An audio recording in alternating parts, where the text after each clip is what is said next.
Namaste. On this episode of The Indian Abroad, we're talking about something that's making headlines literally every single day. And those are executive orders signed by President Donald Trump. But these orders are not just shaping America's future, but also influencing global dynamics. So what exactly is an executive order?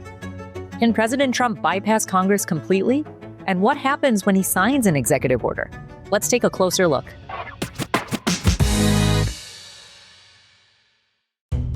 An executive order is a rule or directive issued by the President of the United States to manage operations within the federal government.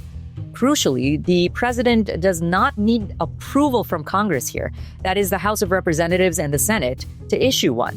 That's why executive orders are often used to act quickly, especially when lawmakers are gridlocked or when they're divided. Since being sworn into office in January 2025, President Trump has signed over 80 executive orders. This is the highest number in a president's first 3 months in 4 decades. Many of these are focused on immigration, border security, and tightening visa rules, particularly targeting illegal crossings at the southern U.S. border.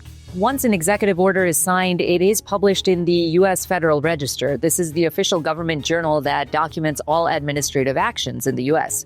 At that point, the executive order becomes legally binding, and federal agencies are asked to enforce it. For example, one of President Trump's recent orders temporarily suspended the entry of certain non-citizens at the southern border, citing an overwhelming surge in illegal crossings that posed a threat to national security, as well as strained the capacity of immigration systems. But executive orders don't go unchallenged. If a group or organization believes that an executive order is unconstitutional, they can take that issue to federal court. The judiciary then decides whether to uphold, block, or revise that order. Additionally, Congress has indirect power. Although lawmakers can't block an executive order outright, they can pass new legislation to override or amend it, although that process is much slower and often highly politicized. Another key point here, executive orders don't last forever. Future presidents can reverse or revoke previous orders, and this is a common practice. For example, when President Joe Biden took office in 2021, he rolled back several of Trump's earlier orders on immigration, environmental policy, as well as healthcare. Now, in his second term, Trump is undoing many of Biden's executive actions and aggressively advancing his own agenda through the same method. It is important to understand that executive orders do not create new laws. Only Congress has the power to do that. But executive orders can influence how existing laws are interpreted as well as enforced. This gives the president substantial control over the direction of policy, especially in times of crisis or when immediate action is required. Throughout American history, presidents have relied on executive orders to address urgent issues. In 1863, Abraham Lincoln signed the Emancipation Proclamation, an executive order that declared enslaved people in Confederate states to be free. While it didn't end slavery outright, it laid the groundwork for the 13th Amendment.